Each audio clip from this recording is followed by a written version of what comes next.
আসসালামু আলাইকুম। আশা করি আপনারা সবাই ভালো আছেন। আজ আমি নিয়ে এসেছি কুমড়ো ফুলের বড়া বা কুমড়ো ফুলের পাকোড়া। তাহলে চলুন দেখে নেওয়া যাক কি কি করতে হবে আমাদের। আমি এখানে কুমড়ো ফুলের ডাঁটাগুলো একটু বড় করে নিয়েছি, আপনারা চাইলে ছোটও নিতে পারেন। এখন এই ডাঁটাগুলোর আঁশটা আমি ফেলে দিচ্ছি, ঠিক এইভাবে ফেলতে হবে। এখন এর মধ্যের যে রেণুটা আছে সেটা বের করে নিতে হবে। এই যে রেণু বের করে নিলাম, আমি এইভাবে করে সবগুলো ফুলের রেণু বের করে নিচ্ছি। আমি এখানে 1 কাপ মসুরি ডাল ব্লান্ডারে ব্লান্ড করে নিয়েছি।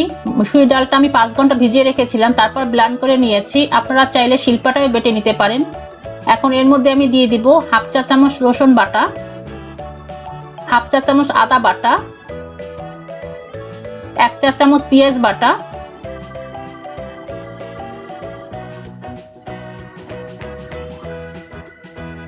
1 চা চামচ মরিচ গুঁড়া, স্বাদ মতো লবণ। এখন আমি এর মধ্যে দিয়ে দিব 2.5 চা চামচ চালের গুঁড়া,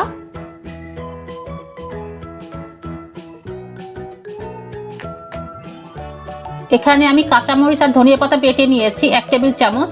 কাঁচামরিচটা আমি বেটে নিয়েছি কারণ হলো একটু ঝাল ঝাল লাগবে, খেতে খুব ভালো লাগবে এতে। এখন খুব ভালোভাবে মেখে নিতে হবে। ব্যাটারটা বেশি পাতলা করা যাবে না, ঘন করতে হবে যাতে ফুলের গায়ে ভালোভাবে লেগে যায় এই ঘন ব্যাটারটা। এই যে দেখেন, ঠিক এরকম ঘন করতে হবে। চলুন এখন আমরা ভাজতে চলে যাই।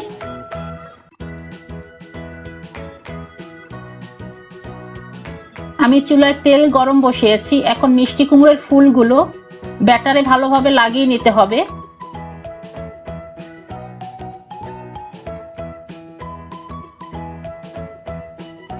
এইভাবে লাগিয়ে তেলের মধ্যে ছেড়ে দিব।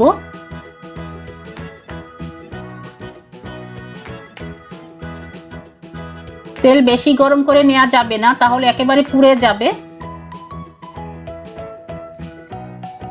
আমি সবগুলো ফুল এইভাবে ব্যাটারে লাগিয়ে দিয়ে দিচ্ছি তেলের ভিতরে।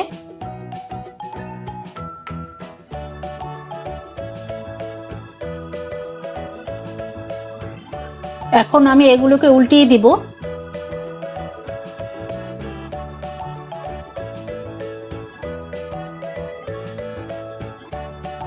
অন্য পাশটা হওয়ার জন্য অপেক্ষা করতে হবে।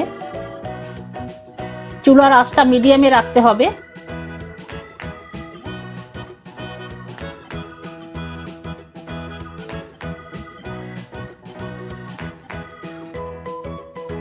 দেখেন কত সুন্দর একটা ব্রাউনি কালার আসছে। আমি এখন এগুলোকে তুলে নিব। এর চেয়ে বেশি কালার আমি আর করব না। আমি একটা একটা করে তুলে নিচ্ছি।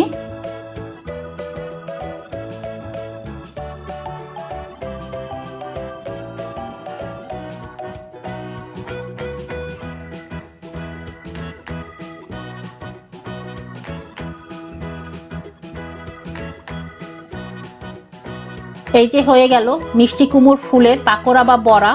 এটা গরম ভাত দিয়ে খেতে খুব ভালো লাগে।